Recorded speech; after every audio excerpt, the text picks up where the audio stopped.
O Evangelho de Marcos capítulo 7, versículos de 1 a 37. Ora, reuniram-se a Jesus os fariseus e alguns escribas, vindos de Jerusalém, e, vendo que alguns dos discípulos dele comiam pão com as mãos impuras, isto é, por lavar. Pois os fariseus e todos os judeus, observando a tradição dos anciãos, não comem sem lavar cuidadosamente as mãos. Quando voltam da praça, não comem sem se aspergirem, e há muitas outras coisas que receberam para observar, como a lavagem de copos, jarros e vasos de metal, e camas. Interpelaram-nos fariseus e os escribas: por que não andam os teus discípulos de conformidade com a tradição dos anciãos, mas comem com as mãos por lavar? Respondeu-lhes: bem profetizou Isaías a respeito de vós, hipócritas, como está escrito: este povo honra-me com os lábios, mas o seu coração está longe de mim, e em vão me adoram, ensinando doutrinas que são preceitos de homens. Negligenciando o mandamento de Deus, guardais a tradição dos homens. E disse-lhes ainda: jeitosamente rejeitais o preceito de Deus para guardardes a vossa própria tradição. Pois Moisés disse: honra a teu pai e a tua mãe, e quem maldisser a seu pai ou a sua mãe seja punido de morte. Vós, porém, dizeis: se um homem disser a seu pai ou a sua mãe: aquilo que poderias aproveitar de mim é corbã, isto é, oferta para o Senhor, então, o dispensais de fazer qualquer coisa em favor de seu pai ou de sua mãe, invalidando a palavra de Deus pela vossa própria tradição, que vós mesmos transmitistes, e fazeis muitas outras coisas semelhantes. Convocando ele, de novo, a multidão, disse-lhes: ouvi-me, todos, e entendei. Nada há fora do homem que, entrando nele, o possa contaminar, mas o que sai do homem é o que o contamina. Se alguém tem ouvidos para ouvir, ouça. Quando entrou em casa, deixando a multidão, os seus discípulos o interrogaram acerca da parábola. Então lhes disse: assim vós também não entendeis? Não compreendeis que tudo que de fora entra no homem não o pode contaminar? Porque não lhe entra no coração, mas no ventre, e sai para lugar escuso? E assim considerou ele puros todos os alimentos.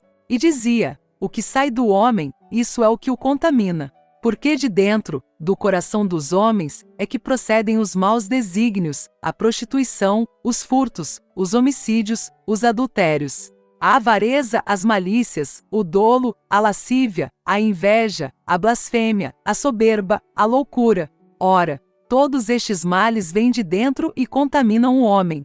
Levantando-se, partiu dali para as terras de Tiro e Sidom. Tendo entrado numa casa, queria que ninguém o soubesse. No entanto, não pôde ocultar-se. Porque uma mulher, cuja filhinha estava possessa de espírito imundo, tendo ouvido a respeito dele, veio e prostrou-se-lhe aos pés. Esta mulher era grega, de origem cirofenícia, e rogava-lhe que expelisse de sua filha o demônio.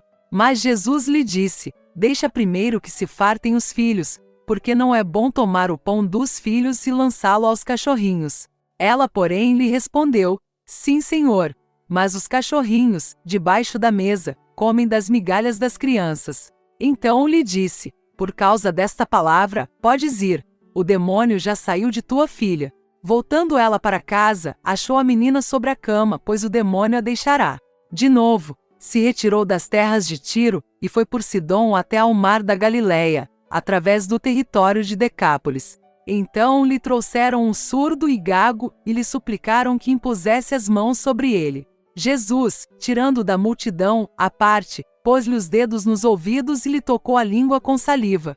Depois, erguendo os olhos ao céu, suspirou e disse: Efatá, que quer dizer, abre-te. Abriram-se-lhe os ouvidos, e logo se lhe soltou o empecilho da língua, e falava desembaraçadamente. Mas lhes ordenou que a ninguém o dissessem. Contudo, quanto mais recomendava, tanto mais eles o divulgavam. Maravilhavam-se sobremaneira, dizendo: tudo ele tem feito esplendidamente bem, não somente faz ouvir os surdos, como falar os mudos. O Evangelho de Marcos capítulo 8, versículos de 1 a 38. Naqueles dias, quando outra vez se reuniu grande multidão, e não tendo eles o que comer, chamou Jesus os discípulos e lhes disse: tenho compaixão desta gente, porque há 3 dias que permanecem comigo e não têm o que comer. Se eu os despedir para suas casas, em jejum, desfalecerão pelo caminho, e alguns deles vieram de longe. Mas os seus discípulos lhe responderam: "Donde poderá alguém fartá-los de pão neste deserto?" E Jesus lhes perguntou: "Quantos pães tendes?" Responderam eles: 7. Ordenou ao povo que se assentasse no chão. E, tomando 7 pães, partiu-os, após ter dado graças, e os deu a seus discípulos, para que estes os distribuíssem, repartindo entre o povo. Tinham também alguns peixinhos, e abençoando-os, mandou que estes igualmente fossem distribuídos.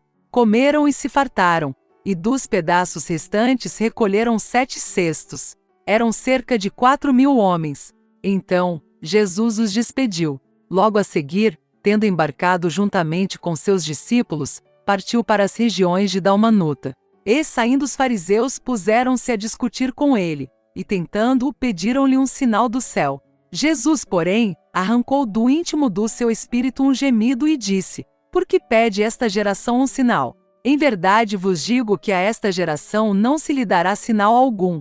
E deixando-os, tornou a embarcar e foi para o outro lado. Ora, aconteceu que eles se esqueceram de levar pães e no barco não tinham consigo senão um só.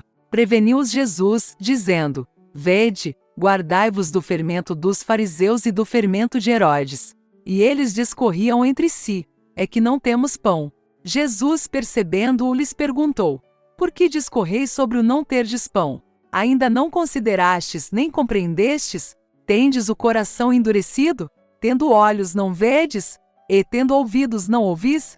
Não vos lembrais? De quando partiu 5 pães para os 5.000, quantos cestos cheios de pedaços recolhestes?" Responderam eles: 12. E de quando partiu 7 pães para os 4.000, quantos cestos cheios de pedaços recolhestes? Responderam: 7.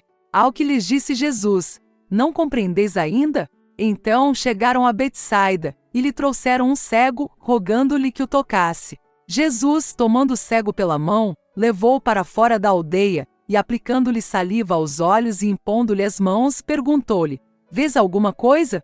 Este, recobrando a vista, respondeu: "Vejo os homens, porque como árvores os vejo, andando." Então novamente lhe pôs as mãos nos olhos, e ele, passando a ver claramente, ficou restabelecido, e tudo distinguia de modo perfeito. E mandou Jesus embora para casa, recomendando-lhe: "Não entres na aldeia." Então Jesus e os seus discípulos partiram para as aldeias de Cesareia de Filipe, e no caminho perguntou-lhes: "Quem dizem os homens que sou eu?" E responderam: "João Batista, outros, Elias, mas outros, algum dos profetas." Então lhes perguntou: "Mas vós, quem dizeis que eu sou?" Respondendo, Pedro lhe disse: "Tu és o Cristo." Advertiu-os Jesus de que a ninguém dissessem tal coisa a seu respeito. Então começou ele a ensinar-lhes que era necessário que o Filho do Homem sofresse muitas coisas, fosse rejeitado pelos anciãos, pelos principais sacerdotes e pelos escribas, fosse morto e que, depois de 3 dias, ressuscitasse. E isto ele expunha claramente. Mas Pedro, chamando-o à parte, começou a reprová-lo. Jesus, porém, voltou-se e, fitando seus discípulos, repreendeu a Pedro e disse: "Arreda, Satanás! Porque não cogitas das coisas de Deus, e sim das dos homens." Então, convocando a multidão e juntamente os seus discípulos, disse-lhes: "Se alguém quer vir após mim, a si mesmo se negue, tome a sua cruz e siga-me. Quem quiser, pois, salvar a sua vida, perdê-la-á. E quem perder a vida por causa de mim e do Evangelho, salvá-la-á. Que aproveita ao homem ganhar o mundo inteiro e perder a sua alma? Que daria um homem em troca de sua alma? Porque qualquer que, nesta geração adúltera e pecadora, se envergonhar de mim e das minhas palavras, também o Filho do Homem se envergonhará dele, quando vier na glória de seu Pai com os santos anjos."